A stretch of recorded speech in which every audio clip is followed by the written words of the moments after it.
सरायकेला के जिला खनन पदाधिकारी ने 16 हाईवा ट्रक, एक जेसीबी और 2,40,000 सीएफटी बालू जब्त किया है।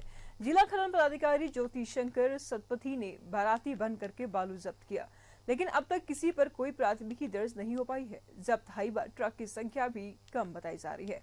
इससे जिला खनन पदाधिकारी पर उंगली उठने लगी है।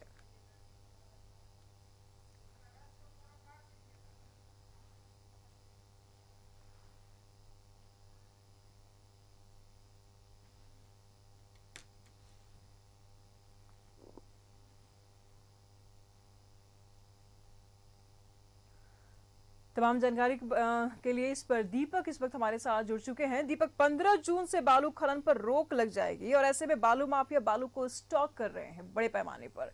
क्या कुछ एक्शन लिए जा रहे हैं इनके खिलाफ?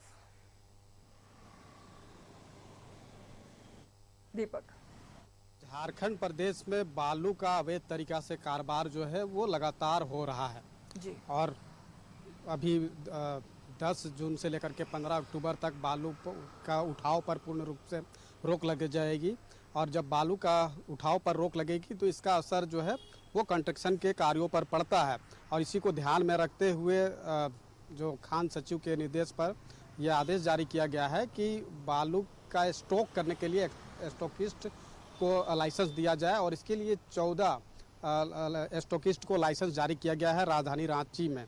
तो रांची में 14 स्टॉकिस्ट जो है वो बालू का उठाव करेंगे और बालू स्टॉक करेंगे ताकि जो निर्माण कार्य जो चल रहा है, चाहे भवन का, सड़क का या कोई भी डेवलपमेंट का जो कार्य चल रहा है, कंस्ट्रक्शन का काम चल रहा है, तो उसको बालू जो है वो मुहैया कराया जा सके, बालू की किल्लत ना हो और उसकी वजह से रुकावट जो है कंस्ट्रक्शन के कार्य में ना हो। तो इसको ध्यान में रखते हुए ये हर साल होता है, जब बालू की उठाव पर रोक लगता है तो उससे पहले स्टॉक किया जाता है। लेकिन राजधानी रांची में आप जिस भी एरिया में अभी सफ़र करेंगे तो वहाँ पर अलग अलग जगहों पे बालू स्टॉक जो करने का जो है कार्य जो है वो धड़ल्ले से किया जा रहा है और ये सालों भर होता है।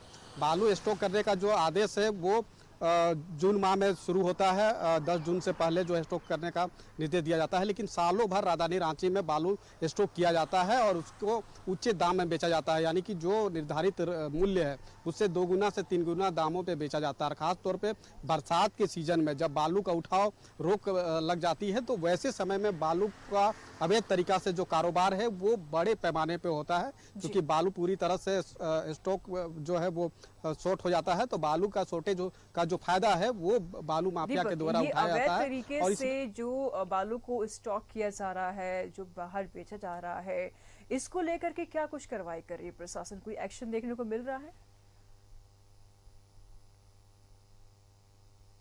जी बिल्कुल, बात वही है जिसको एक्शन लेना चाहिए उनकी भी ना कहीं संलिप्तता जो है वो दिखाई देती है। क्योंकि राजधानी रांची समेत राज्य भर में अगर बात करें तो 444 बालू घाट है जहां से बालू की निकासी होती है, लेकिन अभी अगर मौजूदा समय में बात करें तो महज 27 बालू घाट से ही बालू की निकासी हो रही है। कुछ टेक्निकल कारणों से जो नीलामी की गई थी उसका अप्रूवल नहीं हो पाया और यही वजह है कि महज 27 बालू घाट से ही बालू की जो निकासी है वो हो रही है।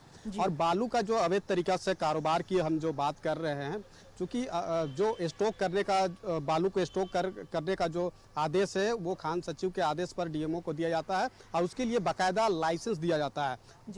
रांची में 14 स्टॉकिस्ट को जो है लाइसेंस निर्गत किया गया है जो बालू स्टॉक बीजेपी प्रवक्ता प्रतुल शाहदेव के हम बयान सुन रहे थे, उन्होंने इसमें ये कहा कि ऐसे कैसे हो सकता है कि बालू के जो पहाड़ है वो दिख रहे हैं और लोगों को नजर नहीं आ रहा है। ऐसे में उन्होंने एक और बात बोला है कि बालू माफिया सरकार पर हावी है, प्रशासन के आंख के नाक के नीचे ये सारा चीज हो रहा है, उनके आंखों के सामने सारा चीज हो रहा है, लेकिन बावजूद इसकी कोई कार्रवाई देखने को नहीं मिल रही है। सरकार भी इसमें मौन है। उनका साफ तौर पर यह कहना है कि इस बालू माफिया सरकार पर हावी है। आप क्या कहेंगे?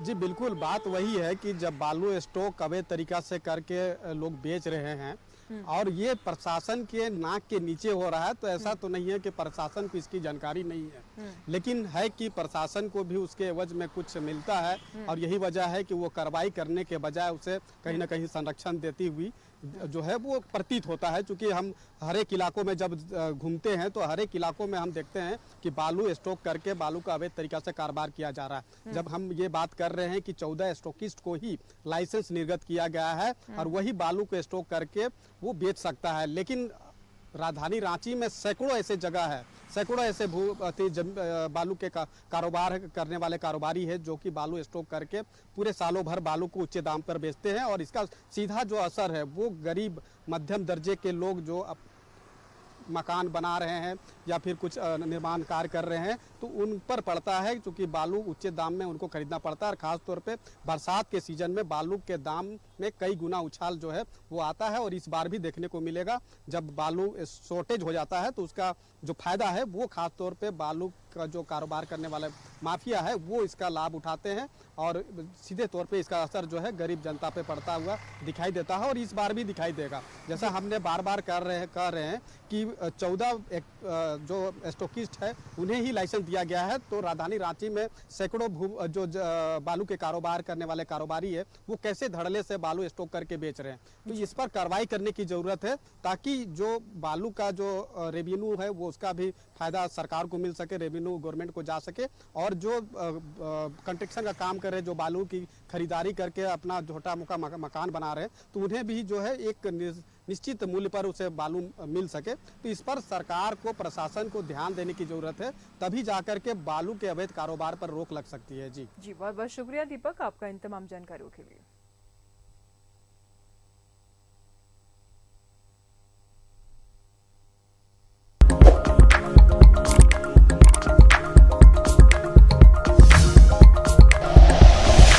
Like and share videos, subscribe करें हमारा चैनल और प्रेस करें बेल आइकॉन। न्यूज़ 11 भारत, सच है तो दिखेगा।